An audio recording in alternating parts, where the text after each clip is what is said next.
ओम शांति। 1 नवंबर 2024 के ईश्वरीय महावाक्य। पहले सुनते हैं मुरली के मुख्य पॉइंट्स। बाबा ने कहा, याद की यात्रा में रहने से तुमको बहुत फायदा है। तुम आत्माएं सच्चा सोना सतो प्रधान बन जाओगे, आयु बड़ी होगी और आत्मा भी कंचन हो जाएगी। अभी दोनों बाप तुम्हारा श्रृंगार कर रहे हैं। ड्रामा प्लान अनुसार बाबा भी बंधाएमान हैं, उनको यह ड्यूटी मिली हुई है। फिर बाबा ने कहा, इस माया रूपी ग्रह से तुम्हें बचकर रहना है। यह बड़ी जबरदस्त है, नाक कान से पकड़कर बहुत तड़पाती है। अगर घायल हो गए अर्थात बाप का हाथ छोड़ दिया तो पद कम हो जाएगा। जो सदैव एक रस रहते वह कभी बाप को छोड़कर नहीं जा सकते। याद नहीं करेंगे तो माया के भूत तुमको हप कर लेंगे। देहधारी को याद करना गोया माया को याद करना है। लास्ट में बाबा ने कहा, अभी तुम श्रेष्ठाचारी बन रहे हो, तो ऐसा बनाने वाले बाप को कभी फारकती व डाइवोर्स नहीं देना। विश्व का मालिक बनना है तो कुछ मेहनत करनी पड़े, परंतु कई बच्चों में बातचीत करने का भी अक्ल नहीं है। बुद्धि में हमेशा रहे हम संगम युगी ब्राह्मण हैं, पतित मनुष्य की तो तुम्हें शक्ल भी नहीं देखनी चाहिए।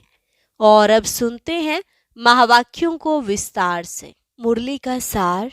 मीठे बच्चे, इस समय निराकार बाप साकार में आकर तुम्हारा श्रृंगार करते हैं, अकेला नहीं।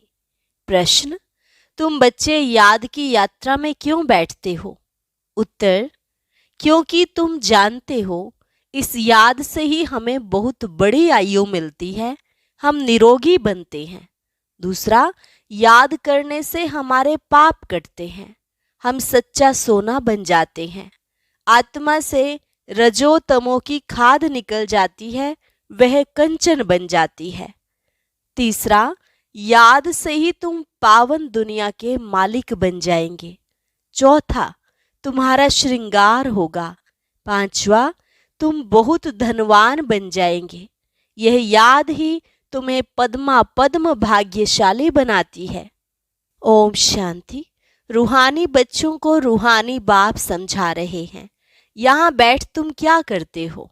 ऐसे नहीं सिर्फ शांति में बैठे हो, अर्थ सहित ज्ञानमय अवस्था में बैठे हो। तुम बच्चों को ज्ञान है बाप को हम क्यों याद करते हैं।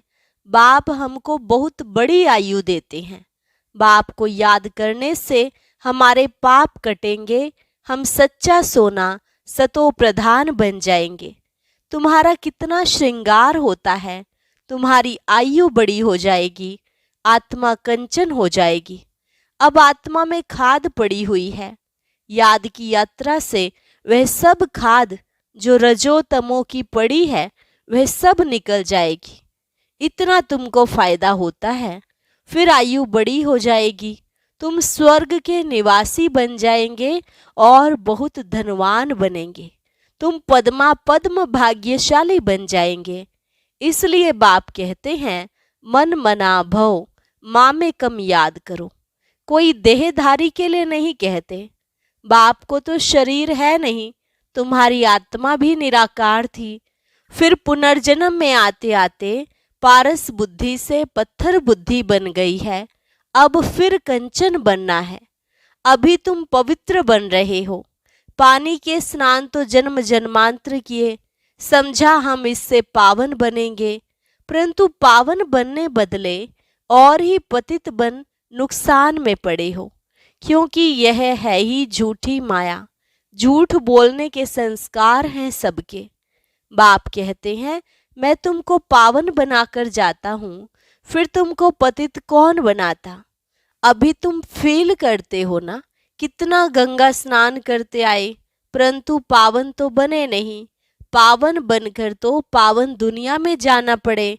शांति धाम और सुख धाम है पावन धाम। यह तो है ही रावण की दुनिया, इसको दुख धाम कहा जाता है। यह तो सहज समझने की बात है ना, इसमें कोई मुश्किलात ही नहीं। न किसको सुनाने में मुश्किलात है। जब कोई मिले तो सिर्फ यह बोलो, अपने को आत्मा समझ, बेहद के बाप को याद करो। आत्माओं का बाप है परम पिता परमात्मा शिव। हर एक के शरीर का तो अलग अलग बाप होता है, आत्माओं का तो एक ही बाप है। कितना अच्छी रीति समझाते हैं और हिंदी में ही समझाते हैं। हिंदी भाषा ही मुख्य है। तुम पद्मा पद्म भाग्यशाली इन देवी देवताओं को कहेंगे ना। यह कितने भाग्यशाली हैं, यह किसको भी पता नहीं कि यह स्वर्ग के मालिक कैसे बने। अभी तुमको बाप सुना रहे हैं। इस सहज योग द्वारा इस पुरुषोत्तम संगम युग पर ही यह बनते हैं। अभी है पुरानी दुनिया और नई दुनिया का संगम, फिर तुम नई दुनिया के मालिक बन जाएंगे।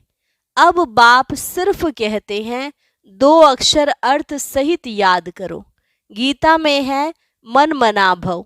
अक्षर तो पढ़ते हैं परंतु अर्थ बिल्कुल नहीं जानते। बाप कहते हैं मुझे याद करो, क्योंकि मैं ही पतित पावन हूँ और कोई ऐसे कह ना सके। बाप ही कहते हैं मुझे याद करने से तुम पावन बन पावन दुनिया में चले जाएंगे। पहले पहले तुम सतो प्रधान थे, फिर पुनर्जन्म लेते लेते तमो प्रधान बने हो। अब 84 जन्म बाद फिर तुम नई दुनिया में देवता बनते हो। रचयिता और रचना दोनों को तुम जान गए हो, तो अभी तुम आस्तिक बन गए हो। आगे जन्म जन्मांतर तुम नास्तिक थे। यह बात जो बाप सुनाते हैं और कोई जानते ही नहीं। कहाँ भी जाओ कोई भी तुमको यह बातें नहीं सुनाएंगे। अभी दोनों ही बाप तुम्हारा श्रृंगार कर रहे हैं। पहले तो बाप अकेला था, शरीर बिगड़ था, ऊपर बैठ तुम्हारा श्रृंगार कर न सके। कहते हैं ना 12, 1 और 2 मिलकर 12 होते हैं। बाकी प्रेरणा व शक्ति आदि की बात नहीं, ऊपर से प्रेरणा द्वारा मिल न सके। निराकार जब साकार शरीर का आधार लेते हैं तब तुम्हारा श्रृंगार करते हैं। समझते भी हैं बाबा हमको सुखधाम में ले जाते हैं। ड्रामा के प्लान अनुसार बाबा बंधाएमान हैं, उनको ड्यूटी मिली हुई है। हर 5000 वर्ष बाद आते हैं तुम बच्चों के लिए। इस योग बल से तुम कितने कंचन बनते हो। आत्मा और काया दोनों कंचन बनती हैं, फिर छीछी बनते हो। अभी तुम साक्षात्कार करते हो। इस पुरुषार्थ से हम ऐसा श्रृंगारा हुआ बनेंगे। वहाँ क्रिमिनल आई होती नहीं, तो भी अंग सब ढके हुए होते हैं। यहाँ तो देखो छीछी बातें रावण राज्य में सीखते हैं। इन लक्ष्मी नारायण को देखो, ड्रेस आदि कितनी अच्छी है। यहाँ सब हैं देह अभिमानी। उन्हों को देह अभिमानी नहीं कहेंगे, उन्हों की नेचुरल ब्यूटी है लक्ष्मी नारायण आदि की। बाप तुमको ऐसा नेचुरल ब्यूटीफुल बनाते हैं। आजकल तो सच्चा जेवर कोई पहन भी नहीं सकता है। कोई पहने तो उनको ही लूट जाए। वहाँ तो ऐसी कोई बात नहीं। ऐसा बाप तुमको मिला है, इन बिगड़ तो तुम बन न सको। बहुत कहते हैं हम तो डायरेक्ट शिव बाबा से लेते हैं, परंतु वह देंगे ही कैसे। भले कोशिश करके देखो, डायरेक्ट मांगो, देखो मिलता है। ऐसे बहुत कहते हैं हम तो शिव बाबा से वर्षा लेंगे, ब्रह्मा से पूछने की भी क्या दरकार है। शिव बाबा प्रेरणा से कुछ दे देंगे। अच्छे अच्छे पुराने बच्चे, उनको भी माया ऐसे चक पहन लेती है, काट लेती है। एक को मानते हैं परंतु एक क्या करेंगे। बाप कहते मैं एक कैसे आऊं, मुख बिगर बात कैसे कर सकूं। मुख का तो गायन है ना। गौ मुख से अमृत लेने के लिए कितना धक्का खाते हैं, फिर श्रीनाथ द्वारे पर जाकर दर्शन करते हैं, परंतु उनका दर्शन करने से क्या होगा। उसको कहा जाता है बुत पूजा। उनमें आत्मा तो है नहीं, बाकी 5 तत्वों का पुतला बना हुआ है, तो गोया माया को याद करना हो गया। 5 तत्व प्रकृति है ना, उनको याद करने से क्या होगा। प्रकृति का आधार तो सबको है, परंतु वहां है सतो प्रधान प्रकृति, यहाँ है तमो प्रधान प्रकृति। बाप को सतो प्रधान प्रकृति का आधार कभी नहीं लेना पड़ता। यहाँ तो सतो प्रधान प्रकृति मिल ना सके। यह जो भी साधु संत हैं, बाप कहते हैं, इन सब का उद्धार मुझे करना पड़ता है। मैं निवृत्ति मार्ग में आता ही नहीं हूँ। यह है ही प्रवृत्ति मार्ग। सबको कहता हूँ पवित्र बनो। वहाँ तो नाम रूप आदि सब बदल जाता है। तो बाप समझाते हैं, देखो यह नाटक कैसा बना हुआ है। एक के फीचर्स न मिले दूसरे से। इतने करोड़ों हैं, सबके फीचर्स अलग हैं। कितना भी कोई कुछ करे तो भी एक के फीचर्स दूसरे से मिल ना सके। इसको कहा जाता है कुदरत, वंडर। स्वर्ग को वंडर कहा जाता है ना, कितना शोभनिक है। माया के 7 वंडर, बाप का एक वंडर। वह 7 वंडर्स तराजू के एक तरफ रखो, यह एक वंडर दूसरे तरफ में रखो तो भी यह भारी हो जाएगा। एक तरफ ज्ञान, एक तरफ भक्ति को रखो तो ज्ञान का तरफ बहुत भारी हो जाएगा। अभी तुम समझते हो, भक्ति सिखलाने वाले तो ढेर हैं, ज्ञान देने वाला एक ही बाप है। तो बाप बैठ बच्चों को पढ़ाते हैं, श्रृंगार करते हैं। बाप कहते हैं पवित्र बनो, तो कहते नहीं हम तो छीछी बनेंगे। गरुड़ पुराण में भी विषय वैतरणी नदी दिखाते हैं ना। बिच्छू, टंडन, सर्प आदि सब एक दो को काटते रहते हैं। बाप कहते हैं तुम कितने निधन के बन जाते हो। तुम बच्चों को ही बाप समझाते हैं। बाहर में कोई को ऐसा सीधा कहो तो बिगड़ जाए, बड़ा युक्ति से समझाना होता है। कई बच्चों में बातचीत करने का भी अक्ल नहीं रहता। छोटे बच्चे एकदम इनोसेंट होते हैं, इसलिए उनको महात्मा कहा जाता है। कहाँ श्री कृष्ण महात्मा, कहाँ यह सन्यासी निवृत्ति मार्ग वाले महात्मा कहलाते हैं। वह है प्रवृत्ति मार्ग। वह कभी भ्रष्टाचार से पैदा नहीं होते। उनको कहते ही हैं श्रेष्ठाचारी। अभी तुम श्रेष्ठाचारी बन रहे हो। बच्चे जानते हैं यहाँ बाप दादा दोनों इकट्ठे हैं। यह जरूर श्रृंगार अच्छा ही करेंगे, सबकी दिल होगी ना। जिन्होंने इन बच्चों को ऐसा श्रृंगार कराया है तो हम क्यों ना उनके पास जाएं। इसलिए तुम यहाँ आते हो रिफ्रेश होने। दिल कशिश करती है बाप के पास आने। जिनको पूरा निश्चय होता है वह तो कहेंगे चाहे मारो चाहे कुछ भी करो, हम कभी साथ नहीं छोड़ेंगे। कोई तो बिगर कारण भी छोड़ देते हैं। यह भी ड्रामा का खेल बना हुआ है। फारकती व डाइवोर्स दे देते हैं।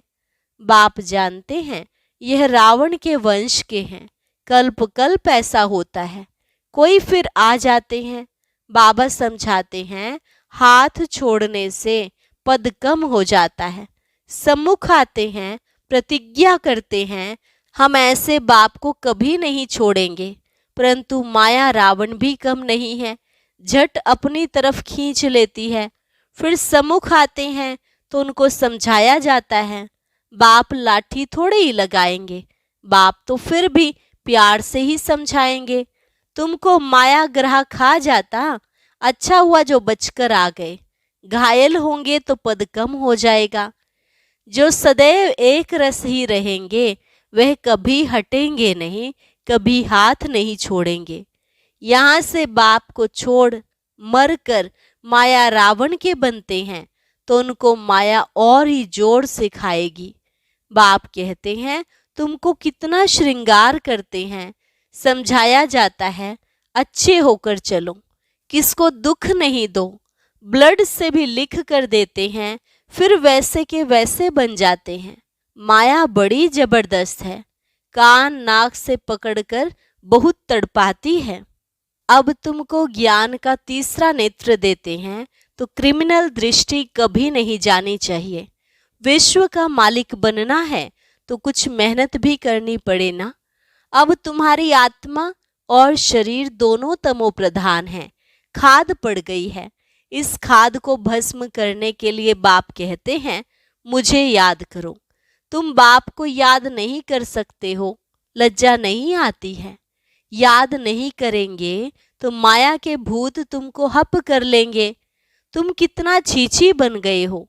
रावण राज्य में एक भी ऐसा नहीं जो विकार से पैदा ना हुआ हो। वहां इस विकार का नाम नहीं, रावण ही नहीं, रावण राज्य होता ही है द्वापर से। पावन बनाने वाला एक ही बाप है। बाप कहते बच्चे ये एक जन्म ही पवित्र बनना है, फिर तो विकार की बात ही नहीं होती। वह है ही निर्विकारी दुनिया। तुम जानते हो यह पवित्र देवी देवता थे, फिर 84 जन्म लेते लेते नीचे आए हो, अब हैं पतित। तब पुकारते हैं शिव बाबा हमको इस पतित दुनिया से छुड़ाओ। अभी जब बाप आए हैं तब तुमको समझ पड़ी है कि यह पतित काम है। आगे नहीं समझते थे क्योंकि तुम रावण राज्य में थे। अब बाप कहते हैं सुखधाम चलना है तो छीछी बनना छोड़ो। आधा कल्प तुम छीछी बने हो। सिर पर पापों का बहुत बोझा है और तुमने गाली भी बहुत दी है। बाप को गाली देने से बहुत पाप चढ़ जाते हैं। यह भी ड्रामा में पार्ट है। तुम्हारी आत्मा को भी 84 का पार्ट मिला हुआ है, वह बजाना ही है। हर एक को अपना पार्ट बजाना है। फिर तुम रोते क्यों हो? सतयुग में कोई रोता नहीं। फिर ज्ञान की दशा पूरी होती है तो वही रोना पीटना शुरू हो जाता है। मोहजीत की कथा तो तुमने सुनी है। यह तो एक झूठा दृष्टांत बनाया है। सतयुग में कोई की अकाले मृत्यु होती नहीं। मोहजीत बनाने वाला तो एक ही बाप है। परम पिता परमात्मा के तुम वारिस बनते हो, जो तुमको विश्व का मालिक बनाते हैं। अपने से पूछो हम आत्माएं उनके वारिस हैं? बाकी जिस्मानी पढ़ाई में क्या रखा है? आजकल तो पतित मनुष्यों की शक्ल भी नहीं देखनी चाहिए, ना बच्चों को दिखानी चाहिए। बुद्धि में हमेशा समझो हम संगम युग पर हैं। एक बाप को याद करते हैं और सबको देखते हुए नहीं देखते हैं। हम नई दुनिया को ही देखते हैं। हम देवता बनते हैं, उन नए संबंधों को ही देखते हैं, पुराने संबंध को देखते हुए नहीं देखते हैं।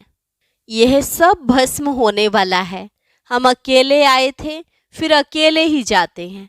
बाप एक ही बार आते हैं साथ ले जाने। इनको शिव बाबा की बारात कहा जाता है। शिव बाबा के बच्चे सब हैं। बाप विश्व की बादशाही देते हैं, मनुष्य से देवता बनाते हैं। आगे विष उगलते थे, अब अमृत उगलते हैं। अच्छा मीठे मीठे सिकिलधे बच्चों प्रति माता पिता बाप दादा का याद प्यार और गुड मॉर्निंग। रूहानी बाप की रूहानी बच्चों को नमस्ते।